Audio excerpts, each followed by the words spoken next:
Okay, देखो screen दिख रही है सबको? Yes, ma'am. Very clearly. चलो अभी मुझे बताओ, a strawberry is grown by vegetative propagation of Subaerial stem. Serial stem.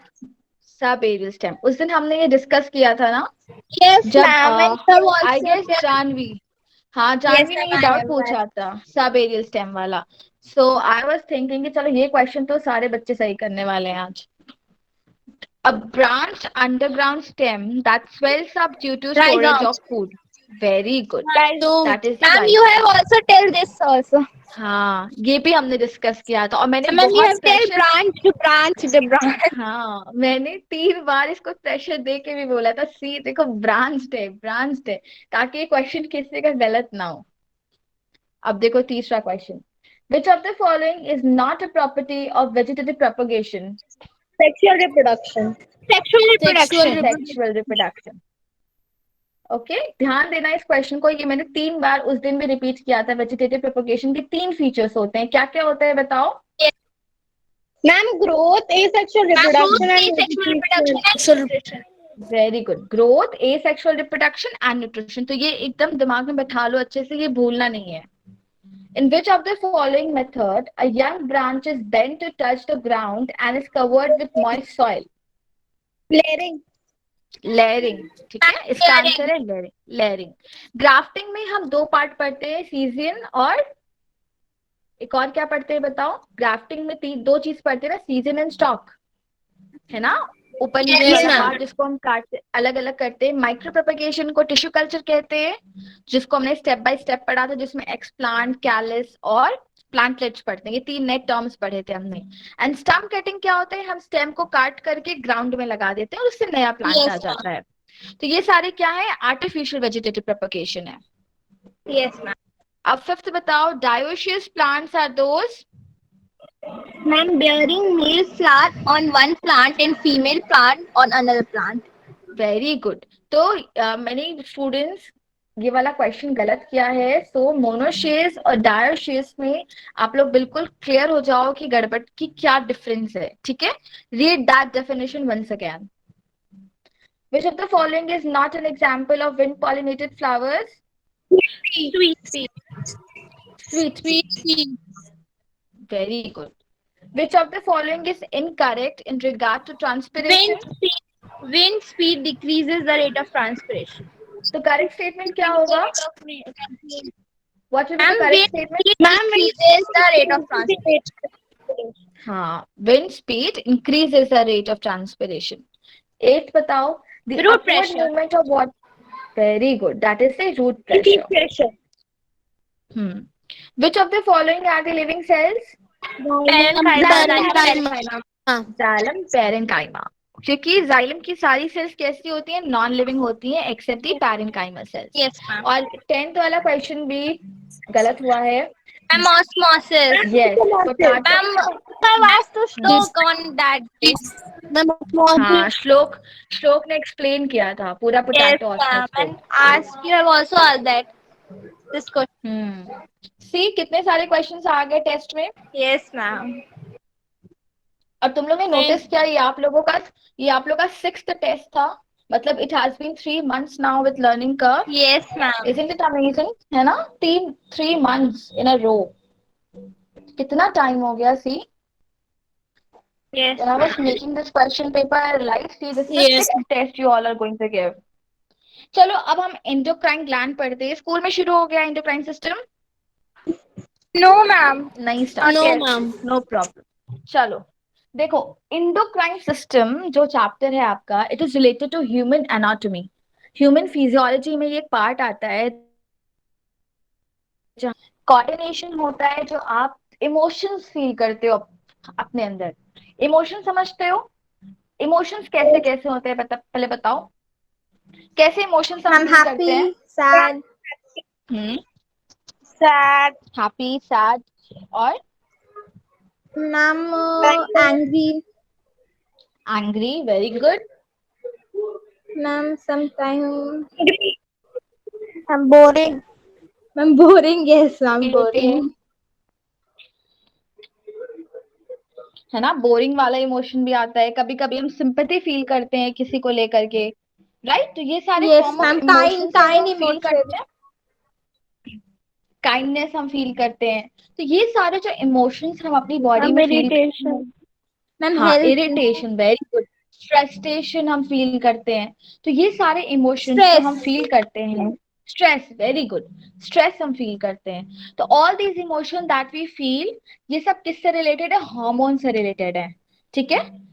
सारा ये जो हॉर्मोन्स हमारी बॉडी में जो जो हमारी बॉडी में रिलीज होता है, it is all related to the emotions. Happy hormones होते हैं, सैड हॉर्मोन्स होते हैं, ठीक है। तो अभी हम आगे जब पढ़ना शुरू करेंगे, we will discuss about all these hormones, ठीक है। जैसे ग्रोथ हार्मोन होता है, आप बचपन में छोटे थे और अब आपकी हाइट बढ़ रही है, आप में ग्रोथ हो रहा है, इंटरनल ग्रोथ हो रहा है, एक्सटर्नल ग्रोथ हो रहा है। तो वो सब ग्रोथ क्यों हो रहा है? हार्मोन्स की वजह से हो रहा है, क्योंकि आपके ग्रोथ हार्मोन्स काम कर रहे हैं, राइट। समझ रहे हो ना ये Yes, बात? ma'am. Naina, start reading. Ma'am, I have to yes Naina, read first paragraph. control and coordination. Various organ systems of an organism's body work in harmony and in a coordinated way. Timing and performance of one system is coordinated with those of other. Also, the internal environment of living beings adjusts itself to handle external stress and maintains homeostasis, the steady state of psychological function. Okay Naina, very good. तो देखो, control and coordination क्या होता है? सारे organism, ठीक है, हमारी जो बॉडी वर्क करती है, जो भी ये सीरीज ऑफ इमोशंस हम फील करते हैं, how we use to perform, कोई भी चीज हो, चाहे भी कोई काम हो या कुछ भी काम हम कर रहे हो, how that we use to perform, ये सारी चीजें कोऑर्डिनेटेड है। कैसे कोऑर्डिनेटेड है? दो चीजों से, जरा यहाँ देखो, होता है। Chemical control is done by the endocrine system and the neural control is done by the nervous system, ठीक है। ये जो केमिकल कंट्रोल है और न्यूरल कंट्रोल है, मतलब कि एंडोक्राइन सिस्टम आपका और नर्वस सिस्टम आपका, दोनों एक साथ काम करते हैं हमारी बॉडी का की प्रॉपर फंक्शनिंग के लिए, ताकि हम कोई भी काम कर रहे हो हम उसे, ठीक है, Ma'am? समझ रहे हो? Yes, ma'am. Also, the internal environment of living beings adjusts itself to handle external stress and the maintains homeostasis. Homeostasis. एक वर्ड आ रहा है, होम्योस्टैसिस। होम्योस्टैसिस का मतलब क्या होता है? कोई एक्सप्लेन करेगा? किसी को पता है होम्योस्टैसिस का क्या मतलब होता है? अच्छा ये बताओ, No, ma'am. वार्म ब्लडेड और कोल्ड ब्लडेड एनिमल्स के बीच में डिफरेंस जानते हो? Do you know what is the difference between warm blooded and cold No, blooded ma'am. Animals? कोई आइडिया नहीं है Ma'am. किसी को? No, ma'am. Ma'am, I guess warm-blooded are polar bears. Okay, और Ma'am, cold-blooded are frogs. Yes, ma'am. I'm see not sure, but see I tell you, warm blooded animals वो animals होते हैं जो अपने बॉडी टेम्परेचर को regulate कर सकते हैं, ठीक है। क्या होते हैं वार्म ब्लडेड एनिमल्स?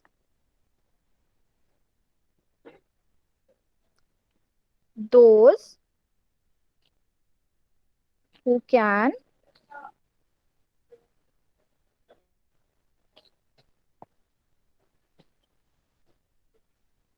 क्या लिखा है बताओ, स्क्रीन दिख रही है ना सबको? yes, क्या ma'am. होते Ma'am, हैं warm blooded animals? ma'am, those who can regulate body temperature. जो अपना बॉडी टेम्परेचर रेगुलेट कर सके। तो मुझे बताओ, हम ह्यूमंस वार्म ब्लडेड होंगे? हम अपना बॉडी टेम्परेचर रेगुलेट करते हैं ना? Yes.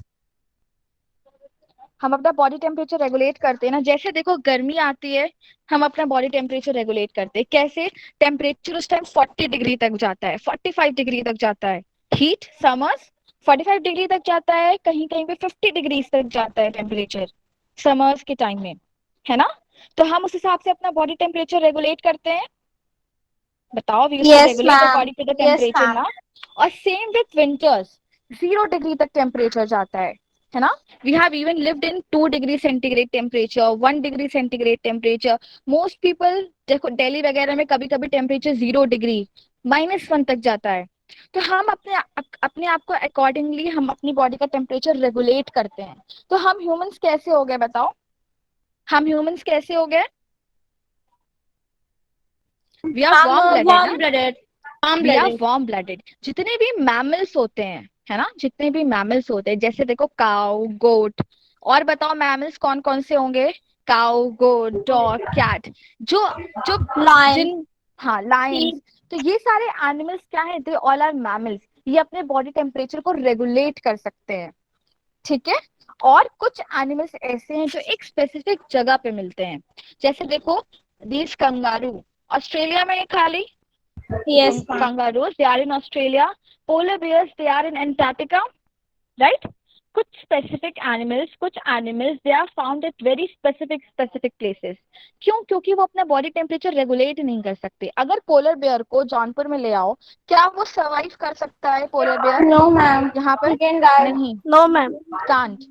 तो वो एनिमल्स जो अपने बॉडी टेम्परेचर को रेगुलेट ना कर सके, they are the cold blooded animals. ठीक है. तो पहले वार्म ब्लडेड की डेफिनेशन लिख लो ऊपर सब अपनी बुक में. It is not given in your book, लेकिन जरूरी है जानना. होम्योस्टैसिस का मतलब ही होता है अपने बॉडी टेम्परेचर को रेगुलेट करना. Ma'am, तो पहले वार्म written. लिख लिया सबने, सबने लिख लिया स्टूडेंट, सबने लिखा? Yes, ma'am. Yes, ma'am. Okay.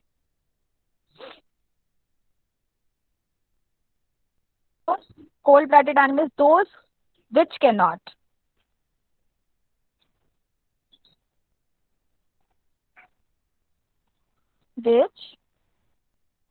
regulate body temperature.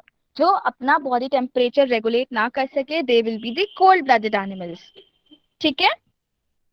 Written, ma'am. लिख लिया सबने? Yes. श्लोक लिखा? श्लोक लिख लिया? Yes, ma'am. Rajveer? Yes, Rajveer? excuse me, ma'am. Yes Tanishk? Ma'am, please give an example of cold-blooded animal. I gave you ना बच्चे. पोलर बियर्स हो गए, कंगारूज हो गए, जो अपने बॉडी टेम्परेचर को रेगुलेट ना कर सके. वो स्पेसिफिक एनिमल्स जो एक पर्टिकुलर जगह पे मिलते हो खाली. Ma'am, ठीक है. husky. हाँ हस्की, कोई मस्की, सॉरी, कोई भी हो जो एक पर्टिकुलर जगह पे हो, वो खाली वहीं पे मिले. अगर तुम पोलर बियर को कहीं ऐसे उत्तर प्रदेश में ले आ जाओगे, कांट सर्वाइव, क्योंकि उसको आदत है. ठीक है. Ma'am. एक साइबेरियन बर्ड्स होते हैं, एक साइबेरियन बर्ड्स होते हैं. वो क्या होता है, there is a Sundarban garden, Sundarban garden है. तो क्या होता है ना, जब ये टेम्परेचर चेंज होता है, तो they used to fly and come to different place, क्योंकि वो उस पर्टिकुलर कंडीशन में रह नहीं सकते. ठीक है. तो कोल्ड ब्लडेड एनिमल्स वो होंगे जो अपने बॉडी टेम्परेचर को रेगुलेट ना कर सके, and warm blooded are those which can regulate their body temperature. Clear now? Yes, ma'am. Yes, अब ma'am. देखो यहाँ पे Yes, बोल ma'am. रहा है होम्योस्टैसिस, होम्योस्टैटिस स्टैटिस टर्म दिया हुआ है, steady state of physiological function. Physiological function क्या होगा? फिजियोलॉजिकल मतलब एक्सटर्नल फंक्शंस ना, जैसे एयर, लाइट, टेम्परेचर, ये सारे एक्सटर्नल फंक्शंस होते हैं, एक्सटर्नल प्रॉपर्टीज होती है. बताओ, these are the external properties ना. Yes. Yes. तो होम्योस्टैसिस में हम फिजियोलॉजिकल फंक्शंस डिस्कस करते हैं. We discussed about the physiological functions. तो homeostasis की करेक्ट डेफिनेशन होती है ability of living organism जो अपने आप को एडजस्ट कर सके एक्सटर्नल एनवायरनमेंट से, ताकि वो अपना डायनेमिक नेचर मेंटेन कर सके. जैसे कि वार्म ब्लडेड एनिमल्स की क्या एबिलिटी होती है कि वो अपने आप को टेम्परेचर चेंज के साथ मेंटेन कर पाते हैं. कोल्ड ब्लडेड एनिमल्स लेकिन अपने आप को मेंटेन नहीं कर पाते हैं. तो ये होता है उनका होम्योस्टैसिस. समझ पा रहे हो what I'm trying to say? Clear हो रहा है? Yes, ma'am. Yes, ma'am. मतलब एक्सटर्नल एनवायरनमेंट, Ma'am. मतलब एक्सटर्नल एनवायरनमेंट से कैसे हम अपने आप को चेंज कर रहे हैं. ठीक है. Okay, ma'am. That will be the, ma'am homeostasis की एक बार definition बता दीजिए। should I write on the screen? लिखना है सबको? The, Yes, the actual definition of ma'am बता homeostasis. दीजिए। Should I dictate? मैम बता ही दीजिए। Yes Okay, ma'am yes, dictate कर दीजिए। ability of a living organism,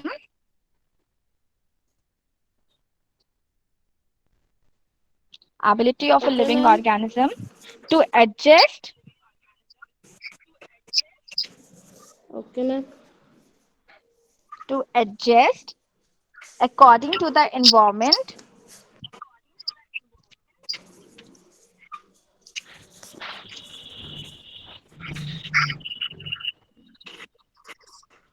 according to the environment,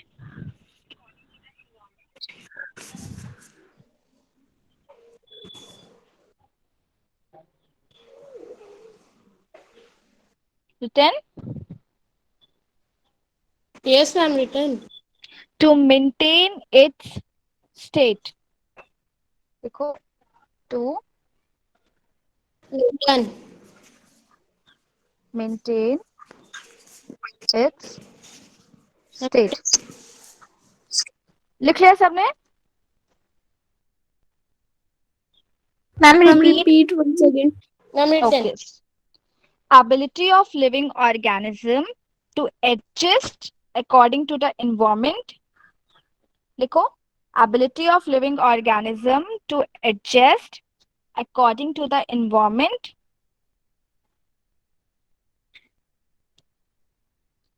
to maintain its state. State समझ रहे हो ना? कैसा स्टेट होगा कि टेम्परेचर, एयर, वाटर जो भी है, हम उस हिसाब से अपने आप को चेंज करें। ठीक है, हम उस हिसाब से अपने आप को मेंटेन करें। तो that will be the homeostasis. समझ में आया? Yes, ma'am. और सबने लिख लिया ना? श्रेयस लिखा? Yes ma'am. श्रेयस लिख Yes, लिया? ma'am. Okay, Rajveer and Shlok written? Yes ma'am. Yes, ma'am. Shlok written? Okay, Naina, Manya, Pragati, are you Yes, writing? Okay, Pragati won't be writing today. No problem, Pragati, you will get the recording, ठीक है?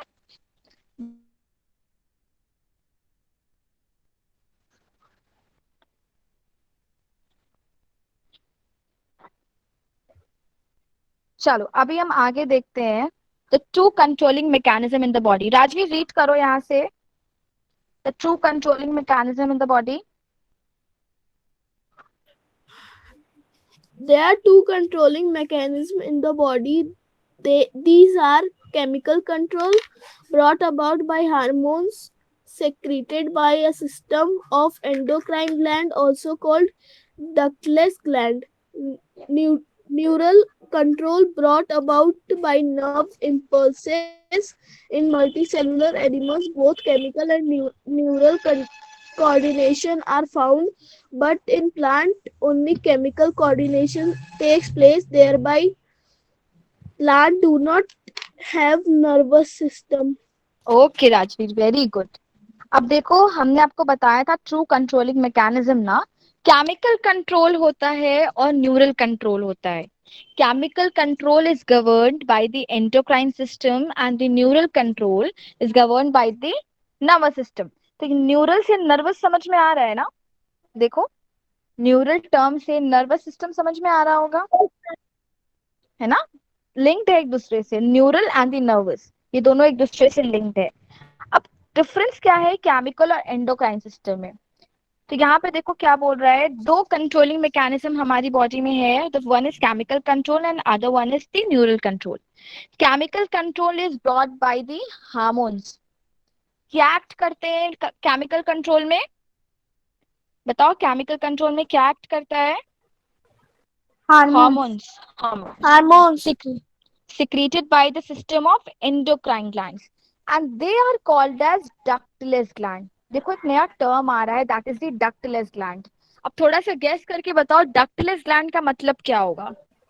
Ma'am, endocrine gland. हाँ, तो endocrine glands को हम ductless gland ही कहते हैं। Ductless word का मतलब क्या होगा?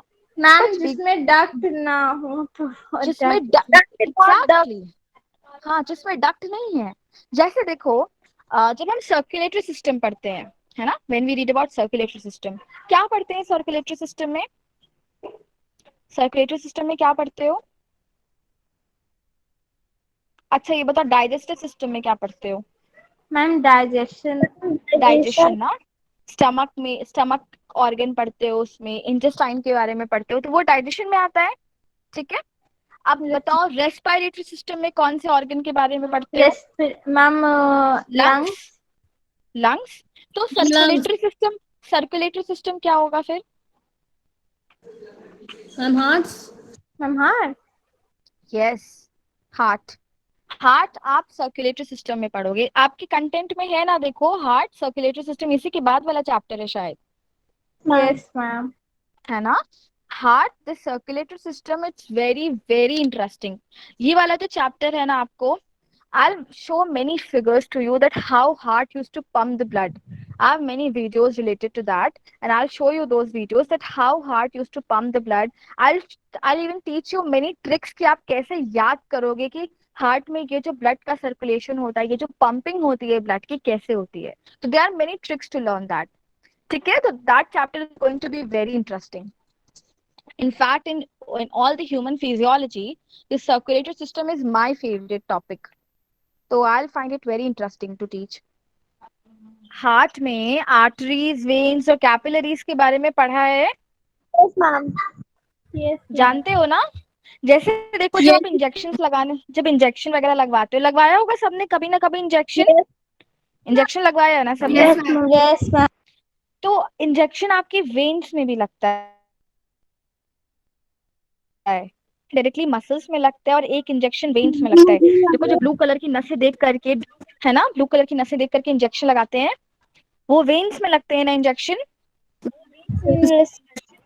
Yes, मैम मुझे बच्चे अब, नहीं। बच्चे आवाज आ रही है ना मेरी? Yes ma'am. Yes, ma'am. Okay, Yes, ma'am. Okay okay. तो ये जो वेन्स, आर्टरीज, कैपिलरी, ये सब डक्ट हैं, क्या है ये सब? क्या बोलते हैं इनको? हम इनको हम डक्ट बोलते हैं, ठीक है। और जैसे आपकी बॉडी में स्वेट ग्लैंड है ना, जो स्वेट प्रोड्यूस करता है, मैमरी ग्लैंड्स हैं जो कि फीमेल्स में मिल्क प्रोड्यूस करते हैं। तो ये सारे जो ग्लैंड्स हैं, ये सारे डक्ट वाले ग्लैंड हैं, ठीक है। तो जैसे सर्कुलेटरी सिस्टम में आप पढ़ते हो वेन्स, आर्टरीज, कैपिलरीज, इन सब में भी डक्ट होता है। वैसे स्वेट ग्लैंड है, सेबेशियस ग्लैंड है, ये सारे भी डक्ट वाले ग्लैंड हैं जो कि अपना अपना सिक्रीशन प्रोड्यूस करते हैं। जैसे स्वेट ग्लैंड स्वेट प्रोड्यूस करता है, समझ में आ रहा है, तो वो सारे डक्ट वाले ग्लैंड हैं। लेकिन जो एंडोक्राइन ग्लैंड होता है, it is the ductless gland, इसमें डक्ट नहीं होता। समझ में आ रहा है? Yes ma'am. तो डक्टलेस ग्लैंड की एक डेफिनेशन होती है, वो सभी लोग लिख लो जरा सा। क्या लिखोगे? Gland that secrete hormones. Should I write? Yes ma'am. Wait, I am writing. Gland that secrete hormones.